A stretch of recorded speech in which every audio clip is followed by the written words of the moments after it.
नमस्कार, एक बार फिर से स्वागत है आप सभी का मेरे चैनल द इंटरव्यू जंक्शन में। राजनीति एक ऐसा क्षेत्र है जिसमें अपना नाम बनाने के लिए दो ही चीजें आवश्यक है। एक, राजनीति विरासत में मिली, दूसरा उस व्यक्ति विशेष का जनता से जुड़ाव। मैं प्रासु गणधर जैन आज आपको राजनीतिक क्षेत्र के एक ऐसे व्यक्ति से मिलाने जा रहा हूं जिन्हें राजनीति विरासत में तो मिली ही थी, लेकिन उन्होंने जनता से जुड़ी हुई राजनीति को हमेशा ज्यादा महत्व दिया। अपने पिता के खेती बाड़ी के कार्य को देखते हुए माइंस का मैनेजर बनना, उसके बाद अपनी मेहनत से उसी माइंस का मालिक बनना, यह बातें उस व्यक्ति के जीवन में खासा महत्व रखती। 1995 में पहली बार उन्होंने ऋषभदेव की बिलक सीट से पंचायत समिति सदस्य का चुनाव लड़ा। वहां पर उन्हें जीत नहीं मिली, लेकिन जन समर्थन पूरा मिला, क्योंकि उस व्यक्ति ने अब राजनीति में पीछे ना मुड़ने की ठान ली थी। फिर आया सन 2000 और उन्होंने राजनीति में अब ऋषभदेव के सरपंच का चुनाव लड़ने की बात करी। ऋषभदेव पंचायत उदयपुर जिले की सबसे बड़ी पंचायत थी। वो कहते हैं ना कि परिंदों को मंजिल मिलेगी, ये फैले हुए उनके पर बोलते हैं। अक्सर वही लोग खामोश होते हैं जमाने में जिनके हुनर बोलते हैं। सन 2000 में जब उन्होंने सरपंच का चुनाव लड़ा, उस पर उन्होंने प्रचंड जीत हासिल की और ऋषभदेव के सरपंच पद पर आसीन हुए। सरपंच का पद संभालते ही जहां पर उनकी पार्टी का वर्चस्व इस पूरे विधानसभा क्षेत्र में नहीं था, वहीं पर उन्होंने युवा कार्यकर्ताओं को जोड़ा और अपनी एक अलग टीम बनाई और पार्टी का वर्चस्व इस पूरे विधानसभा क्षेत्र में कायम किया। और फिर आए 2003 के राजस्थान विधानसभा चुनाव। भारतीय जनता पार्टी को खैरवाड़ा विधानसभा सीट से एक ऐसे उम्मीदवार की जरूरत थी जो हारी हुई बाजी को जिता सके। उस समय भारतीय जनता पार्टी की किस्मत कहो या उस व्यक्ति विशेष का प्रभाव, 2003 के विधानसभा चुनाव में खैरवाड़ा विधानसभा से उन्हें भारतीय जनता पार्टी का उम्मीदवार घोषित कर दिया गया। 2003 के विधानसभा चुनाव में उन्होंने खैरवाड़ा से प्रचंड जीत हासिल की और तब मेवाड़ी में एक नारा बुलंद हुआ, यो कई वही नानो आइयो, क्योंकि अब सरपंच नाना भाई विधायक नाना भाई बन चुके थे और एक विकास की नई दौर शुरू होने वाली थी, क्योंकि अब जनता को यह लगने लगा था कि ऋषभदेव विकास का एक नया दौर देखने वाला है। और फिर 2013 में राजस्थान विधानसभा चुनाव में खैरवाड़ा विधानसभा सीट पर एक बार फिर से यही नारा बुलंद हुआ, यो कई वही नानो आइयो। तो आइए मिलते हैं खैरवाड़ा विधानसभा से 2 बार विधायक और ऋषभदेव के पूर्व सरपंच नानालाल जी आहारी से और जानते हैं उनके शून्य से शिखर तक के राजनीतिक सफर को। नमस्कार सर। नमस्कार, बहुत बहुत स्वागत है आपका। धन्यवाद सर। सर, आप एक मजदूर से माइंस ओनर बने हैं, काफी लंबा सफर रहा है आपको और एक संघर्षशील सफर रहा है, तो इस सफर को आप अपने शब्दों में कैसे बयान करें? पत्रकार महोदय, मेरे परिवार में मेरे पिताजी, माताजी और 5 बहनें 4 भाई थे। मेरे पिताजी की एक उम्मीद थी मेरा बेटा पढ़े, आगे जावे, मगर स्थिति बहुत विकट थी, हम पढ़ नहीं पाए। पिताजी के पास पैसा नहीं था, खाने वाला 9 सदस्य थे और कई प्रकार की समस्या आई। मैं 10वीं पढ़ने के बाद में फिर मैं इधर इधर कहीं मजदूरी पे चला गया। मार्बल माइंस पे मैंने काम किया, साथ में मेरे पिताजी मेरे पहले से वहाँ काम करते थे। वो मेरे को ले गया कि तू भी आजा मेरे साथ में, अपन काम करे, घर का गुजारा चलाना पड़ेगा। तो मैंने वहाँ मजदूरी की माइंस पे, और हार्ड मजदूरी की। कई बार मैंने झुबरे चलाए, ड्रिल मशीन चलाई। जैसे कि मिलिट्री के लोग बंदूक लेके तैनात रहते, उस प्रकार से हमने ड्रिल मशीन को, मिलिट्री के लोग बंदूक लेके तैनात रहते, उस प्रकार से हम ड्रिल मशीन को दीवारों में होल करते थे, सीने पे रख के। उस समय हमारे पास कोई साधन नहीं था। और आज सुंदर जी जो बाणावत है, उनकी माइंड से मैंने काम किया, और अच्छे लोगों के साथ में मेरा रहना हुआ। तारा सिंह जी जैन, वो भी माइंस ओनर थे। इस प्रकार से मैं अच्छे लोगों के संपर्क में आता गया, और मुझे लगा कि यार मैं अच्छे लोगों के संपर्क में हूं, तो मुझे आगे बढ़ना चाहिए। मैं इन लोगों के साथ में काम करता रहा। लंबे टाइम तक मैंने काम किया, करीब 7-8 साल तक मैंने काम किया। मजदूरी करते हुए मैंने 84 में मैं माइंस पे गया, मार्बल में बहुत हार्ड वर्क किया, और हम ऐसी 2-2 दिन तक 48 घंटे तक ड्रिल मशीन चलाते थे। काम करता गया, और कुछ सुंदर जी बाणावत और तारा सिंह जी जैन, इनके दिमाग में आया, ये जो आदमी है नानालाल, ये अच्छा काम कर रहा है। तो मुझे इन्होंने बुला के मेरे को कहा कि आप आओ और कुछ जिम्मेदारी पूर्वक हम काम देते उसको निभाओ। तो इन्होंने मेरे को माइंस का ठेका दिया। तो फिर मैंने कहा, साहब माइंस का ठेका दे रहे हो, मेरे पास मैं सुबह खाना खाता, शाम को कहाँ मिलेगा ये मुझे पता नहीं। तो कहीं मेरा घाटा हो गया, क्या हो गया, तो मेरे पास तो कोई स्थिति है नहीं। पिताजी भी यहाँ 5 रुपये में काम कर रहे हैं, मैं 4 रुपये में काम कर रहा हूँ। साहब मैं तो ये ठेकेदारी का काम नहीं करूँगा, मजदूरी का काम करूँगा। तो उन्होंने कहा कि आप ठेकेदारी का काम करो, घाटा आएगा, घाटा हम वहन करेंगे, हम भुगतेंगे, और जितना भी प्रॉफिट आएगा वो प्रॉफिट आपको देंगे। यूँ करते करते मैंने लेबर कॉन्ट्रैक्ट लिया। लेबर कॉन्ट्रैक्ट लेने के बाद में 1.5-2 साल में मेरा हिसाब किताब निकाला, तो उस समय 36,000 का मेरा प्रॉफिट निकला था लेबर पेमेंट करने के बाद में। ओनली लेबर कॉन्ट्रैक्ट था मेरे पास में, और काम करने में मैं काफ़ी होशियार था। तो फिर मेरी 36,000 तो आज के मतलब 36 लाख के बराबर है उस टाइम का पैसा। परिवार वाले मेरे पीछे पड़ गए, उनको पता लगा कि 36,000 बहुत अच्छा पैसा मिल रहा है, तो उन्होंने कहा कि अब शादी करनी पड़े। तो फिर मेरी शादी कराई, तो मेरी जिम्मेदारी और ज्यादा बढ़ गई, क्योंकि मेरे साथ में खाने पीने वाली और आ गई, बीबी आ गई, तो मुझको कमाना तो पड़ेगा। जिम्मेदारी बढ़ गई।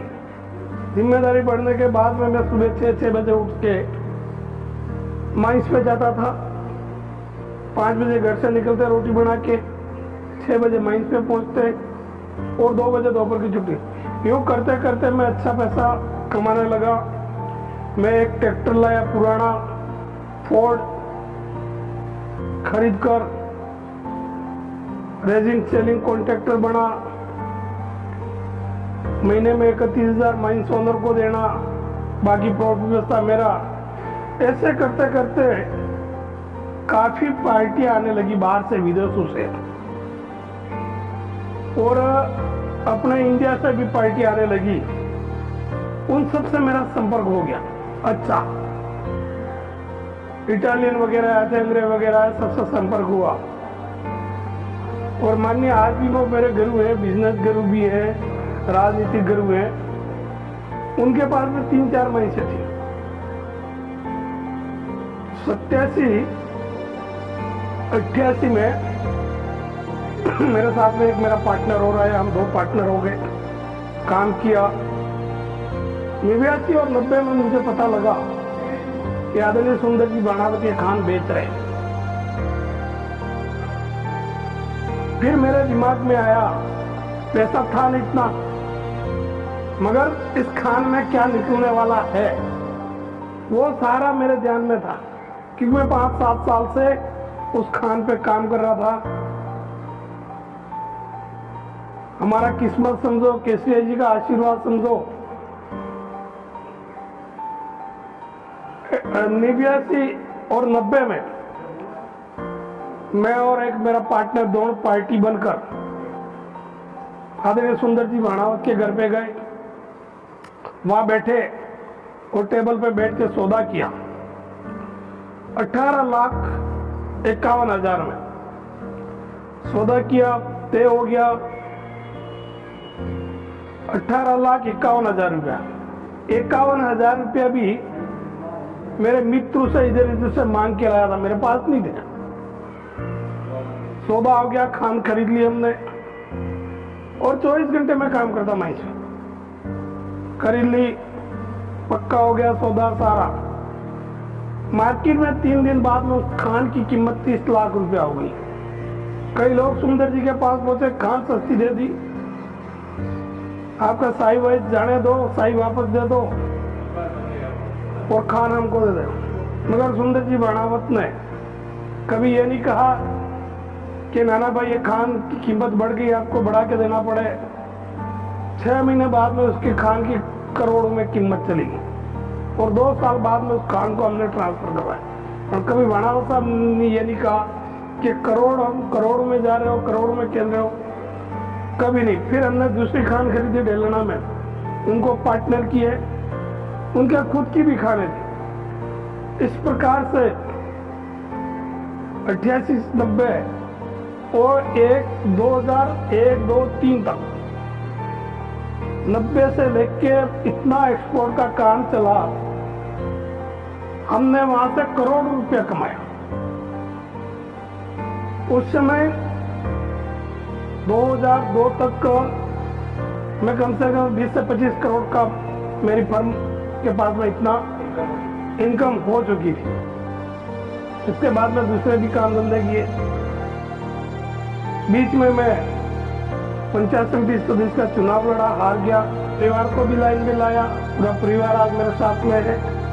मैं जैसा कहता वैसे मेरा परिवार मेरे साथ में चलता है। बहुत अच्छा आपने बताया पूर्व विधायक जी कि कैसे आपने शून्य से शिखर का जो सफर था आपने तय किया और कैसे जीवन में आप आगे बढ़े। सर, आपकी जो राजनीतिक विरासत थी वो दूसरी पार्टी से थी और आपने अपनी राजनीति करने के लिए दूसरी पार्टी को चुना, वो भी तब जब उस पार्टी का वर्चस्व इस क्षेत्र में ना के बराबर था। सर, उसी पार्टी को चुनना जिसका कोई वर्चस्व नहीं था तब के समय में, ऐसा क्यों? ऐसा सर, मैं भी नौकरी के लिए भटका और मैं पीछे पीछे मेरे दादाजी के पीछे पीछे, वो भी उस समय ex-MLA थे। उनका इस क्षेत्र में बहुत बड़ा बोलबाला था। मगर कांग्रेस में 2 ग्रुप हो गए थे उस समय। एक कोई देवपुरा जी का ग्रुप था और एक सीपी जोशी ग्रुप, ऐसा कोई ग्रुप था। मैंने कई बार विनती की कि साहब, मैं 10वीं पढ़ा लिखा व्यक्ति हूं, मुझे कहीं न कहीं नौकरी पे लगाओ। मैं मेरे दादाजी को लेकर कई बार नेताओं के चक्कर काटे, गुलाब सिंह जी सत्तावत के चक्कर काटे, पर मुझे किसी ने नौकरी देने की व्यवस्था नहीं की। और मेरा परिवार हैंड टू माउथ था। ऐसी स्थिति में मेरे को सुंदर जी ने इस रोजी रोटी से जोड़ा और सुंदर जी ने कहा कि अपन अच्छी पार्टी में काम करना चाहते हैं जिसमें कई लोग घर बार छोड़कर आज भी देश की सेवा करते हैं। ऐसी पार्टी के साथ में अपनों को जुड़ना है और आपको मेरे साथ में रहना है। मैं मान गया मैं पार्टी ज्वाइन कर ली। फिर मेरे दादाजी को भी पता लगा, दादाजी की मेरी कई बार कहा सुनी हो गई। मैंने, वो कहते कुछ भी नहीं बिगड़ा है, तू वापस आ जा पार्टी में। मैंने कहा मैं तो गया, वापस नहीं आऊंगा, और ये पार्टी भी हमारी कभी न कभी उभरेगी, तो मुझे उसी पार्टी में रहना है। मुझे पंचायत समिति सदस्य का चुनाव लड़ाया, जहां बिलत पाल कहते हैं, तो वहां पर इन्हें गिने में जब चुनाव लड़ा था, दो पंचायतें थी, 16 और 22 वोट भारतीय जनता पार्टी को मिले थे सांसद और एमएलए में। फिर मैं वहां चुनाव लड़ा,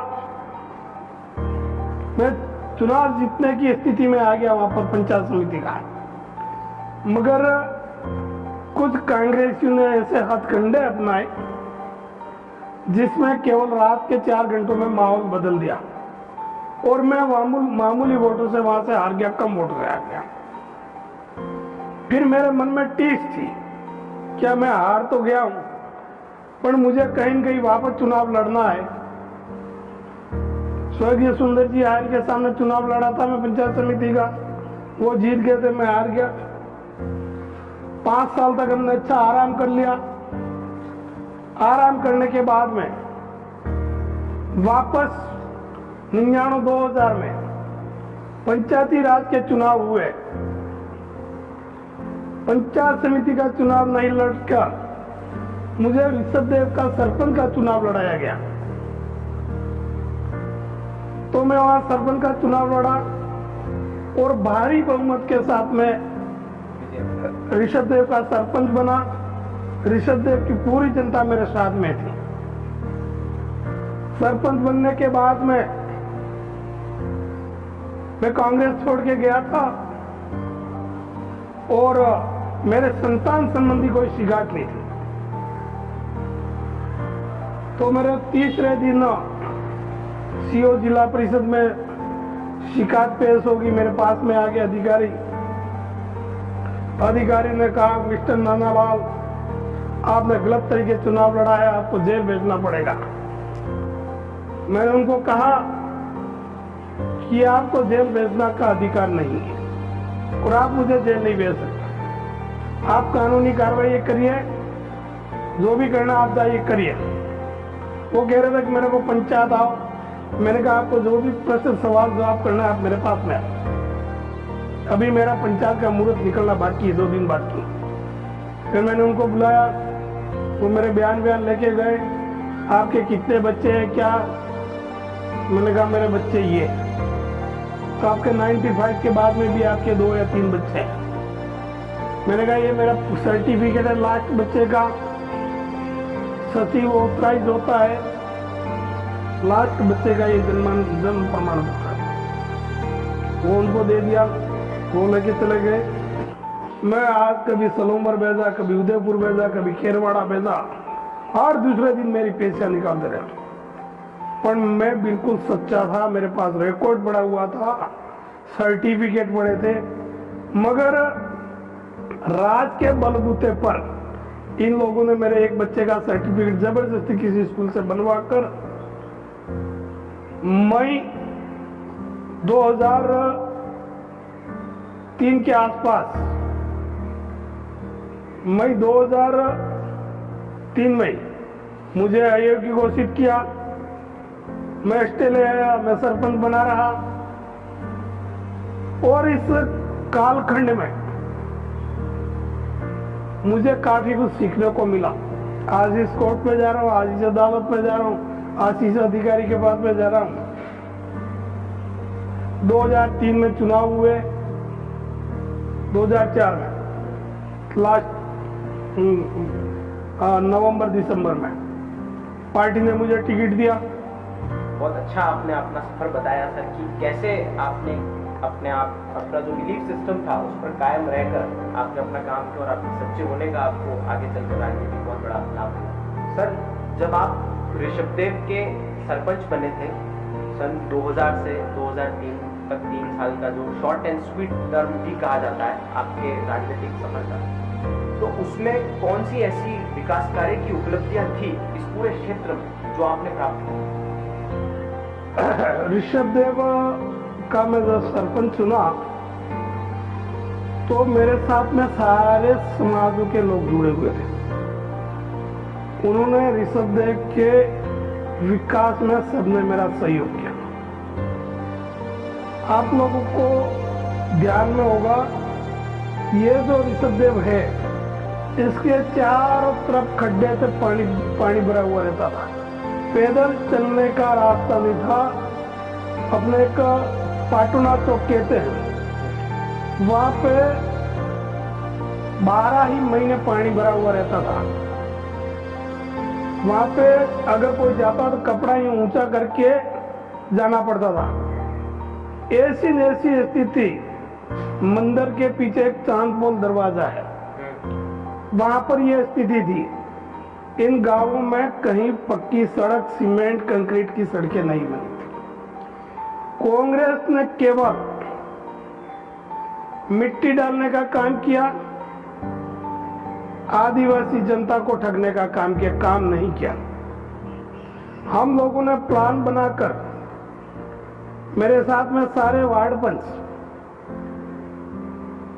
मतलब ये नगर पालिका के बराबर की पंचायत कहलाती थी, 21 वार्ड पंच थे मेरे साथ में। सभी वार्ड पंचों ने मेरा सहयोग किया और जितनी भी गंदगी थे, कूड़े कचरे खड्डे, उनको मैंने अच्छे से तरीके से काम किया। और मैं सुबह उठ के डेली एक राउंड बाजार का करता और देखता आज कहाँ गंदगी है, क्या शिकवा शिकायत है। और मैंने मेरे वार्ड पंचों को निर्देशित किया था कि जहां पर भी किसी को कोई चीज नजर आवे, सफाई के मामले में, सड़कों के मामले में, पानी के मामले में, बिजली के मामले में, तो तुरंत आप लोग मेरे को फोन करना और मैं अधिकारी से कांटेक्ट कर जनता की जो समस्या पूरी करूंगा। मैंने ये जो हॉस्पिटल का रास्ता है, यहाँ पर लोग डिब्बे लेकर लेटरिन जाते थे, जहाँ गाड़ी जाने का रास्ता नहीं था। इस रास्ते को भी मैंने पत्थर डलवा के, समतल करा के, रोलर घुमाकर आरसीसी का रोड बनाया। और वो को पाटुना चौक का भी वो स्थिति। मेरे 4 साल के कार्यकाल में, 70 साल के कार्यकाल में किसी ने ऋषभ देव के जो काम कराए, मैंने केवल 4 साल में ऋषभ देव का इस प्रकार का डेवलपमेंट किया। और जनता ने मेरे को बहुमत दिया था। और मैं सारे समाज के लोगों के बीच में बच सकता, मैं जैन लोगों में भी समा सकता हूँ, पटेलों में भी हर किसी को। तो मैं आज भले एमएलए रहा, पैसों वाला, मुझे कोई दाल रोटी भी गाँव वाला खिला तो खा लेता, मिर्ची रोटी क्यों खिला है, मेरी आदत में। क्योंकि हमने वो चीजें बाल्यावस्था में की है, उसको मैं भूला नहीं और न भूलूंगा। तो ऋषभ देव का जितना भी डेवलपमेंट किया हम लोगों ने किया, सरपंच के टाइम में किया। इसके बाद में भी कुछ सरपंच आए हमारे, उन्होंने भी अच्छा काम किया। आज जो ऋषभ देव की पानी की व्यवस्था है, कितना हरा भरा दिखता है। ये जनजाति मंत्रालय से हम पैसा लाए थे, उस मंत्रालय से लाने के बाद में ये हमने बांध बनाया, जिससे हमारे ऋषभ देव की जनता को पानी की सुविधा हो गई। बाकी पहले पानी के लिए जून जुलाई में हमें बहुत परेशानी पड़ती थी।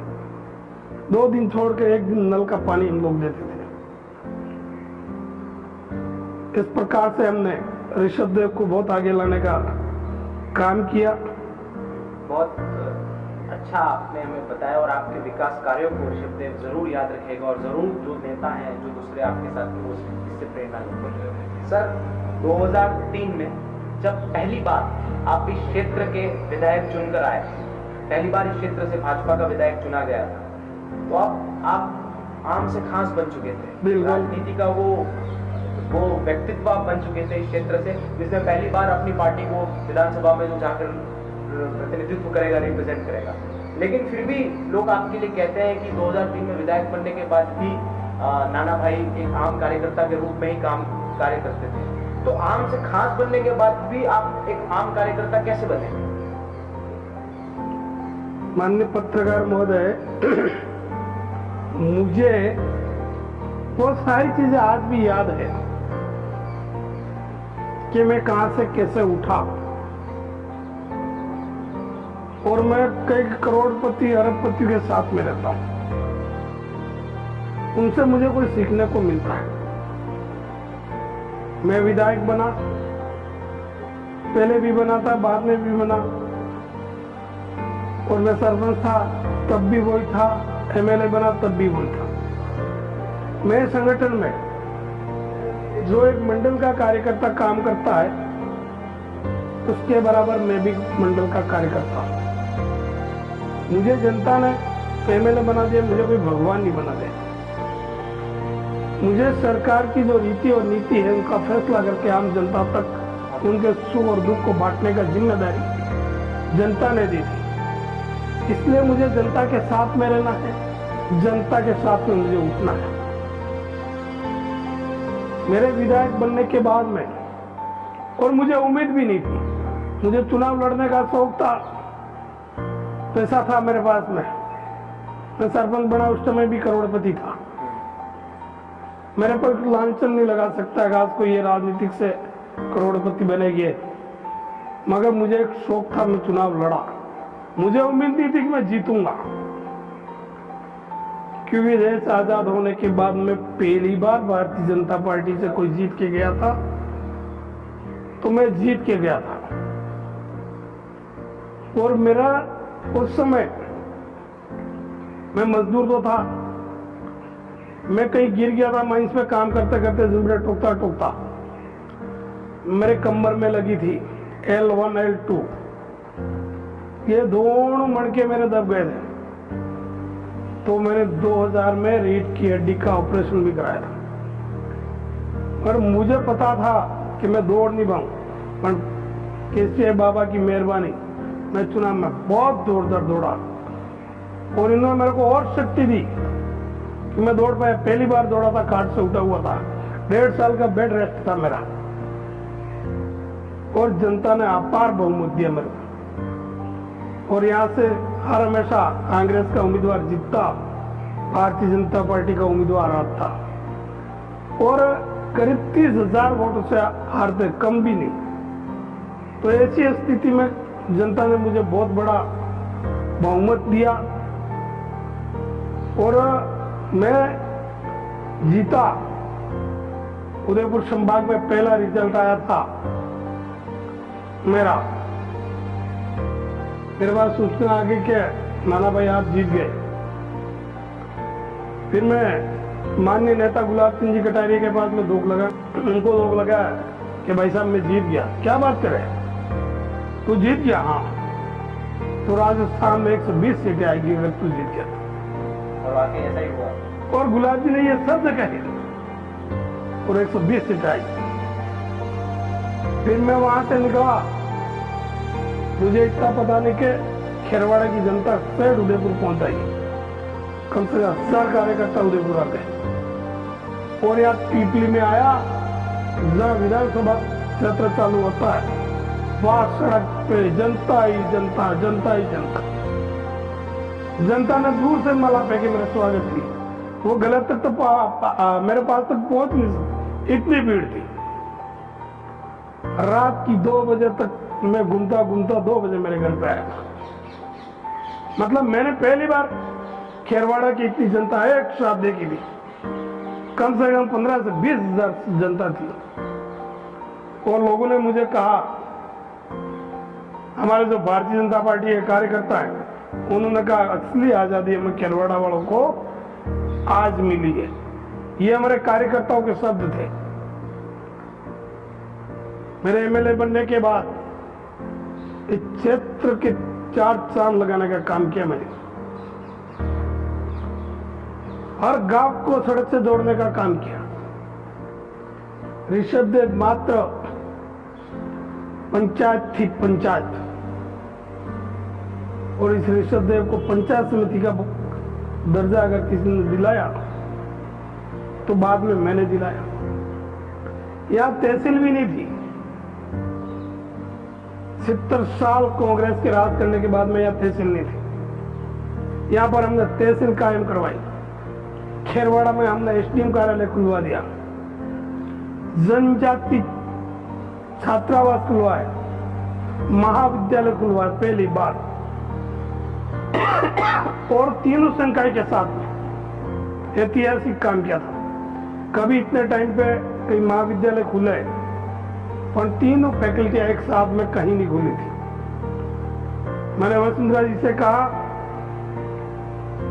कि प्रमोद जी महाजन की चुनावी आम सभा थी खेरवाड़ा में, उस समय मैंने एक वायदा किया था जनता के सामने, और वहां पर कम से कम 20,000 पब्लिक थी। मैंने कहा जनता से निवेदन किया, हाथ जोड़े, कि अगर आपने मुझे विधानसभा में भेजा है तो खेरवाड़ा के बच्चे उच्च शिक्षा से वंचित रहते हैं, मैं आपके यहाँ पर महाविद्यालय खोलूंगा। वसुंधरा जी का पहला बजट सत्र था। पहले बजट सत्र में वसुंधरा जी ने कॉलेज की घोषणा की। हर आदमी, हर बहन, हर भैया के मन में खुशहाली हुई थी कि हमें शिक्षा के लिए बाहर जाना पड़ता।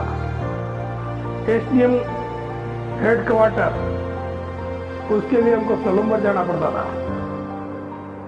उसी वसुंधरा जी के कार्यकाल में खेरवाड़ा में एसडीएम कार्यालय खोला, ऋषभदेव ने तहसील खोलने का काम किया, और हर गांव को एक एक सड़क दी।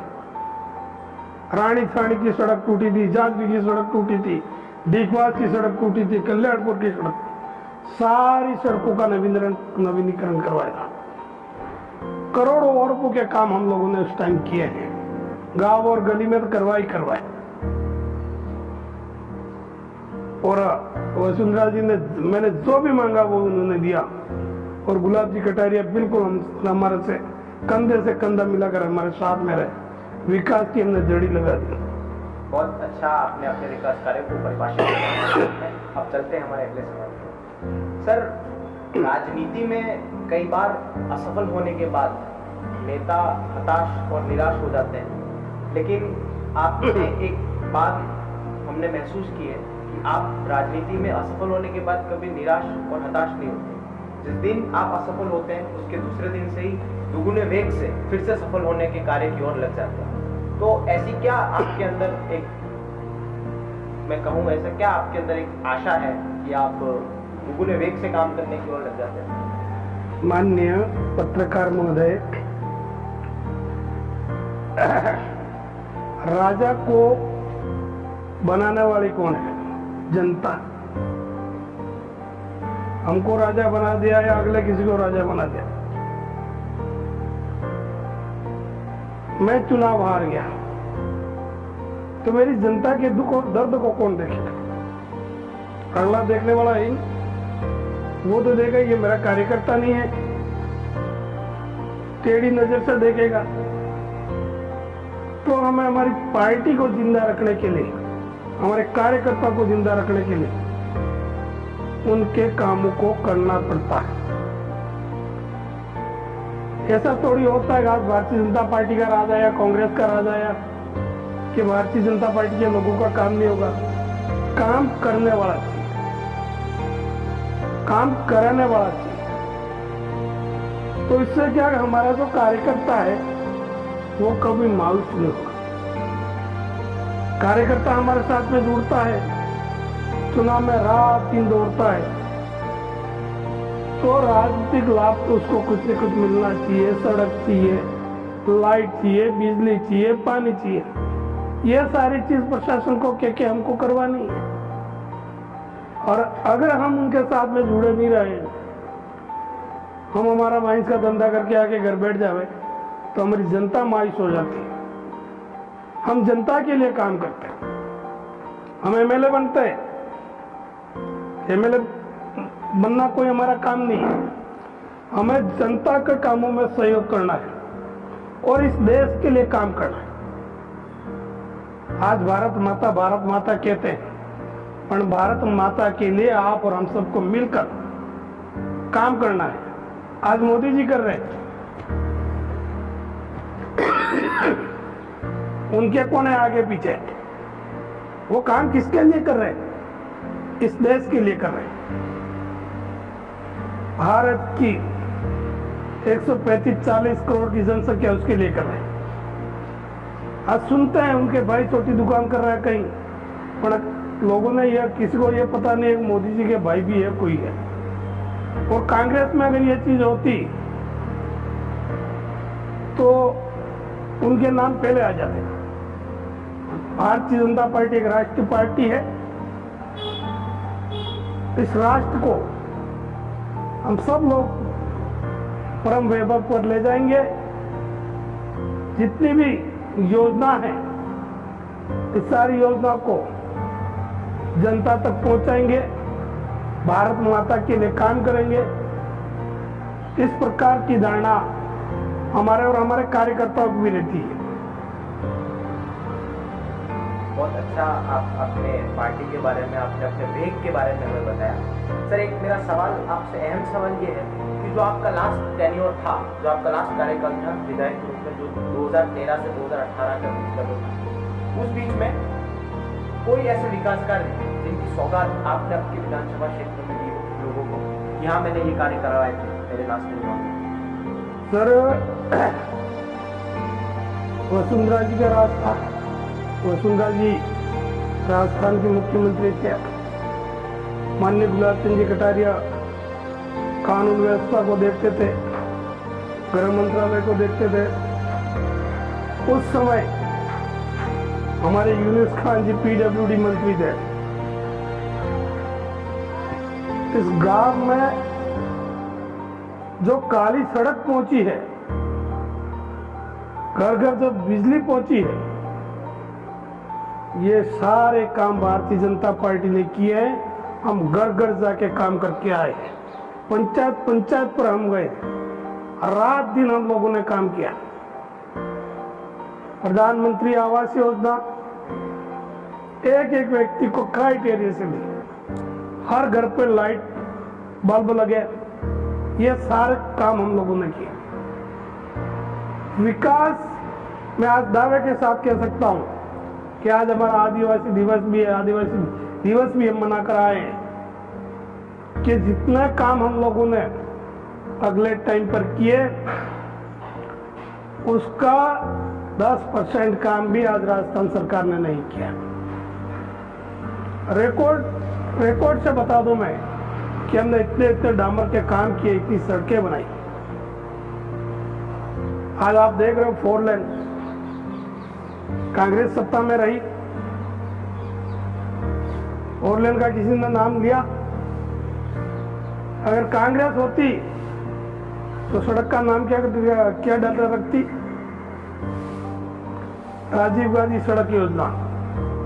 अटल बिहारी वाजपेयी ने, वो भी एक संघी व्यक्ति था, महान स्थिति, उसने सड़क का नाम रखा प्रधानमंत्री ग्राम सड़क योजना। और इनका राज होता ये राजीव गांधी का नाम लगाते सड़क के आगे। उस समय सड़कों का जाल बिछा और मोदी जी आ गए और सड़कों का जाल बिछा दिया। उसका लाभ हम लोगों को मिला।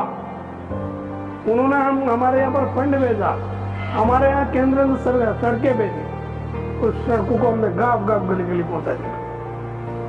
आज अगर गांव में हमको भी जाना पड़ता है, हमें भी याद नहीं रहता कि इस रास्ते जा रहा, कभी कभी हम भी भूले पड़ जाते हैं, भटक जाते हैं।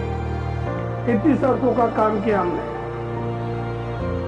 प्रधानमंत्री आवास देने का काम किया, गैस की टंकी देने का काम किया हमने। किसी प्रकार की कोई कमी नहीं रखी। भारतीय जनता पार्टी आई, बच्ची को शिक्षा फ्री देने का काम किया, बच्चों को शिक्षा फ्री देने का काम किया। कांग्रेस राज में पहले मिलता था तो खाली 5वीं 6वीं तक कक्षा पढ़ना फ्री देते थे, और ये कच्चे पक्के मकान भी दे देते थे 20,000 25,000। मगर मोदी जी ने पैसा दिया 1,48,000 रुपया, 1,48,000 रुपया वो, और थोड़ा बहुत तो पैसा जो अपना मकान मालिक होता है वो मिला के उस मकान को अच्छा बनाए। हर व्यक्ति के पास में पक्का मकान बने, हर व्यक्ति का बच्चा पढ़े लिखे, हर व्यक्ति के घर पे लाइट लगे। इस प्रकार का काम अगर किया वो किसी भारतीय जनता पार्टी ने किया, हमारे कार्यकर्ताओं ने किया। तब इस बार भी आप अपना अपने कार्यकर्ताओं को दे रहे हैं, यही एक सच्चे कार्यकर्ता की पहचान होती है। सर, कोई संदेश आप अपने विधानसभा क्षेत्र की जनता को देना चाहें, क्योंकि हम कोरोना के दौर से भी गुजर रहे हैं और काफी चुनौतियों हम आपके क्षेत्र की जनता ने सामना किया, और एक नेता होने के नाते आपने भी चुनौतियों का सामना किया, तो कोई संदेश आप देना चाहें जनता को? सर, अभी ये पत्रकार महोदय कोविड-19 का जो प्रकोप आया,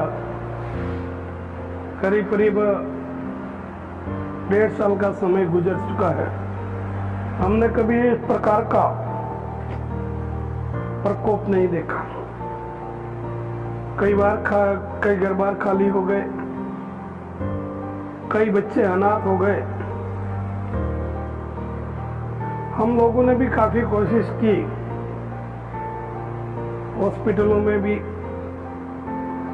उसको उचित इलाज मिले, ऑक्सीजन मिले, सारी व्यवस्था हम लोगों ने की, मगर कुछ राजनीतिक भेदभाव को देखते हुए जो व्यवस्था राजस्थान में समय पर होनी थी वो नहीं हो पाई, और अचानक रोजी रोटी लोगों की बंद हो गई। कोई एमपी से आ रहा है, कोई अहमदाबाद से आ रहा है, कोई महाराष्ट्र से आ रहा है। जनता के साथ बहुत बड़ा अन्याय हुआ, वो ईश्वर की देन है। ऐसी स्थिति में हम लोगों ने, हमारे तार सबसे जुड़े रहते हैं कार्यकर्ताओं के माध्यम से। हर जगह हमने फोन से कोशिश की, भाई कोई भूखा नहीं सोवे, बीमार है तो उसको हॉस्पिटल ले जाया जाए। मेरे घर पे भी मैंने 4-5 नौकर रखे यहाँ पर, और बोरियों से अनाज लाया गया, उसके किट बनाए हमने। जहाँ जहाँ तक हम पहुँच सकते थे वहाँ तक हमने 10 किलो गेहूं, दाल, चावल, तेल, साबुन, मिर्ची, मसाला, जो खाने में सारी चीजें काम आती है, वो सारा किट बना बनाकर हमने गांवों तक पहुंचाया।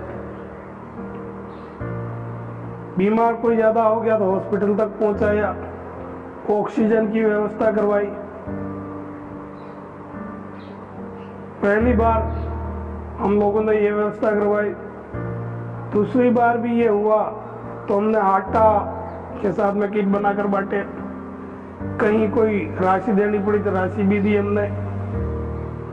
पूरे विधानसभा का पूरा ध्यान हम लोगों ने रखा, मगर यहाँ हमारे यहाँ पे अधिकांश मृत्यु दर ज्यादा रहा रिषद और खेरवाड़ा का, क्योंकि सारी बस्ती बिल्कुल पास में है, और थोड़े लोगों ने भी गाइडलाइन का ध्यान नहीं रखा। जिसके पास में भी मैसेज आ जाता कि ये बीमार है, इसको ऑक्सीजन की आवश्यकता है, हम हमारे गुलाब जी को कहते, और कोई नेता थे उनको कहते, उदयपुर में सबकी व्यवस्था हम लोगों ने की है। मैं तो ईश्वर से प्रार्थना करूं कि इस प्रकार की प्रकोप बीमारी नहीं आनी चाहिए, और खेरवाड़ा की जनता, पूरे भारत की जनता इस बीमारी से वंचित रहे, ऐसी मेरी जनता के साथ में शुभकामना है। और जब भी जनता का जो भी काम पड़ता है वह हर हमेशा जनता के साथ में रात की 11 बजे तक मेरा फोन चालू रहता है। 11 बजे बाद में साइलेंट करता हूँ, सुबह 4:30 बजे मेरा फोन वापस मैं चालू कर देता हूँ। मैं जनता के बीच में रहता हूँ, और जब तक मेरे हाथ पैर में दम है मैं खेरवाड़ा की जनता की सेवा करूँगा, ऐसा मेरा विश्वास है। कि मेरे दादाजी भी थे, वो भी 2 बार MLA रहे, और उन पर भी किसी ने 1 रुपये का लांछन नहीं लगाया, मेरे पे भी नहीं लगे, ऐसा मेरा मानना है। बहुत बहुत धन्यवाद एमएलए साहब, पूर्व एमएलए साहब, आपने अमूल्य समय हमें दिया और आपकी साक्षात्कार से लोगों को जरूर प्रेरणा मिलेगी और नेता आपसे जरूर प्रेरणा लेकर राजनीतिक क्षेत्र में अच्छा करेंगे। बहुत बहुत धन्यवाद निसार, माननीय पत्रकार महोदय। तो ये थे मेरे साथ खैरवाड़ा विधानसभा के पूर्व विधायक नानालाल जी आहारी, जिनका जीवन नेता और जनता दोनों के लिए एक प्रेरणा की तरह है, जिनकी विनम्रता और बेदाग छवि की लोग हमेशा प्रशंसा करते हैं। और साथ ही इस इंटरव्यू को सफल बनाने के लिए मैं नीलेश जी घांगावत का धन्यवाद व्यक्त करता हूं। आगे और भी ऐसे रोचक संवाद लेकर फिर लौटूंगा मैं आपके बीच। तब तक के लिए मुझे दीजिए इजाजत। अपना ध्यान रखें, सुरक्षित रहें, सामाजिक दूरी बनाए रखें। नमस्कार, धन्यवाद।